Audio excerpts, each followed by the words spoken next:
Gimana tuh Bang? Baru-baru ini juga anak bayi mau dikasih asam sulfat katanya. Boleh Bang dijawab. Silakan. Gini. Menangani stunting itu tidak pada usia sekolah.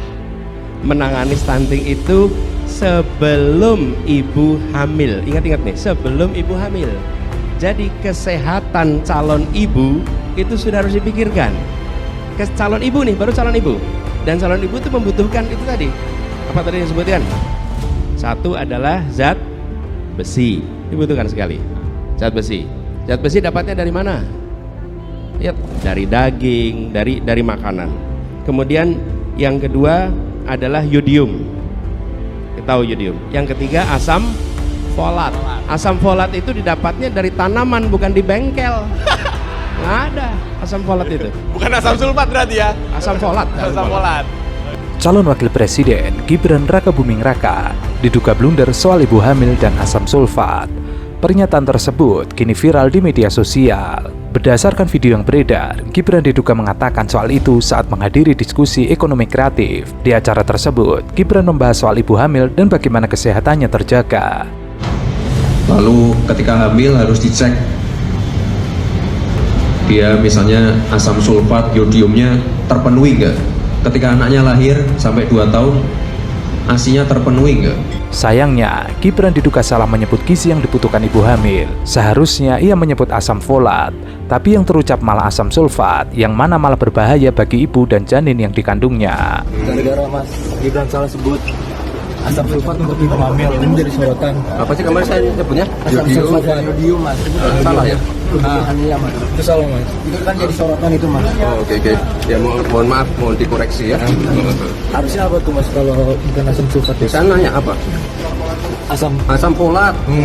Kemarin saya nyebutnya apa? Asam sulfat. Asam folat. Ini jadi sorotan ini. Sorry ya. Maaf, mohon dikoreksi. Tapi ini jadi kayak itu loh, Mas, pesimis masyarakat karena Mas Gibran salah sebut dengan kemampuan. Biar warga. Gibran mengatakan, lalu ketika hamil harus dicek, misalnya asam sulfat, yodiumnya terpenuhi tidak. Ketika anaknya lahir sampai 2 tahun ASI-nya terpenuhi apa tidak. Asam sulfat sendiri dapat ditemukan pada aki motor, baterai, sebagian produk deterjen, pupuk, dan pembersih kamar mandi. Zat kimia tersebut amat berbahaya bagi tubuh. Salah satunya bisa menimbulkan iritasi yang parah. Ini disebut dengan air aki zur. Yang dimaksud air aki zur itu adalah air aki yang digunakan pada saat pertama kali aki mau digunakan. Nah, kalau air aki ini gunanya hanya untuk menambahkan. Sebenarnya bahannya juga seperti air biasanya. Nah, kalau air aki ini bila terkena tangan atau ke besi bisa menjadikan karat, dan bila terkena tangan bisa menjadi gatal tangan-tangan kita. Jadi, jika tertelan, bahan kimia itu bisa membakar mulut dan tenggorokan, merusak lambung, dan bahkan menyebabkan kematian. Sementara itu, asam folat yang sepertinya ingin disebut Gibran memang diperlukan ibu hamil. Asam folat diperlukan dalam membantu pembentukan sel-sel dan sistem organ pada janin, seperti otak, sumsum tulang belakang, pembentukan sel darah merah, serta menjaga daya tubuh.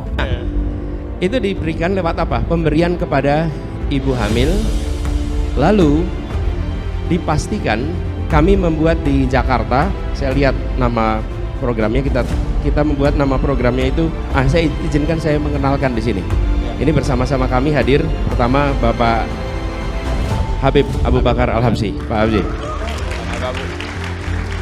Kemudian Ibu Nihaya, ini dari PKB, dan istri saya Ferry Farhati.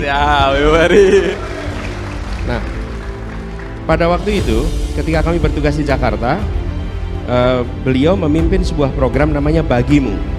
Bagimu itu yang menurut kami di PKK di Jakarta, apa itu? Bahagiakan. Bahagiakan anak, beri gizi yang cukup, dan satu lagi adalah stimulasi anak. Jadi stunting itu tidak cukup hanya dengan gizi. Berikan kebahagiaan, berikan gizi, berikan stimulasi. Dari situ baru anak itu akan tumbuh dengan baik. Nah, itu yang kita ingin kerjakan. Caranya apa? Paling depan PKK. PKK itu ada dasawisma. Teman-teman tahu nggak dasawisma? Kalau sudah di berumah tangga biasa tahu. Dasawisma itu adalah kader PKK yang satu orang menangani 10 rumah. Namanya dasawisma. Lalu 10 keluarga ini dipantau dan mereka yang mengadakan program pemberian gizi untuk ibu hamil, pemberian gizi untuk anak usia dini, dan stimulasi yang tepat untuk anak usia dini. Ini tidak bisa dikerjakan oleh aparat pemerintah, ini harus dikerjakannya oleh civil society, adalah PKK. Saya boleh minta dibantu nggak? Ini Boleh. ada Bu Nini. Bu Nini, Boleh. mau nggak Bu Nini?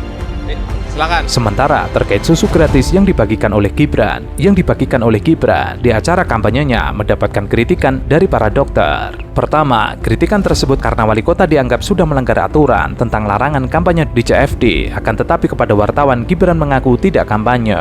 Mas, kenapa pilih bagi-bagi susu di CFD, Mas?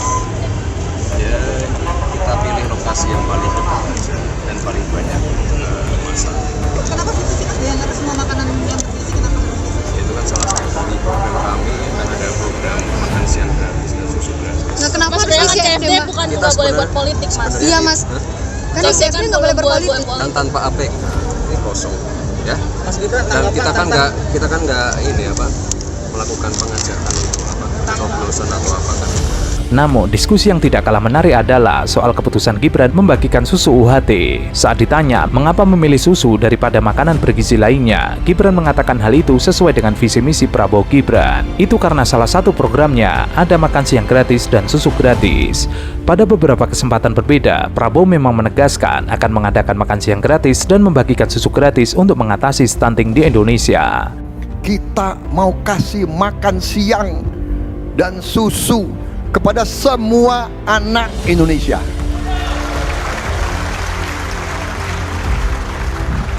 Semua anak Indonesia. Dan anaknya masih di kandungan ibu, kita mau kasih makan. Termasuk semua anak di pesantren. Ini SDM. Kita akan bangun manusia Indonesia dari dalam kandungan ibunya. Kita kasih makan anak-anak Indonesia. Ini tugas, ini bakti mulia. Kalau saya presiden, saya bangga memberi makan. Tidak boleh ada stunting lagi di Republik Indonesia. Namun, mengutip halaman resmi Organisasi Kesehatan Dunia, stunting adalah jenis malnutrisi yang ditandai dengan tinggi badan di bawah rata-rata dan tidak sesuai dengan usia. WHO menyebut stunting terjadi akibat kekurangan gizi kronis yang dapat dikaitkan dengan kemiskinan, kesehatan, dan gizi ibu yang buruk. Namun, apakah benar jika narasi mengatakan stunting tersebut dihadapi dengan membagikan susu UHT yang dikenal mengandung banyak gula? Gimana tuh Bang? Baru-baru ini juga anak bayi mau dikasih asam sulfat katanya. Boleh Bang dijawab. Silakan. Gini. Menangani stunting itu tidak pada usia sekolah. Menangani stunting itu sebelum ibu hamil. Ingat-ingat nih, sebelum ibu hamil. Jadi kesehatan calon ibu itu sudah harus dipikirkan. Calon ibu nih, baru calon ibu. Dan calon ibu itu membutuhkan itu tadi. Apa tadi yang disebutkan? Satu adalah zat besi, dibutuhkan sekali. Zat besi. Zat besi dapatnya dari mana? Ya, dari daging, dari makanan. Kemudian yang kedua adalah yodium. Kita tahu yodium. Yang ketiga asam folat. Asam folat itu didapatnya dari tanaman, bukan di bengkel. Nggak ada asam folat itu. Bukan asam sulfat berarti ya? Asam folat. Asam folat.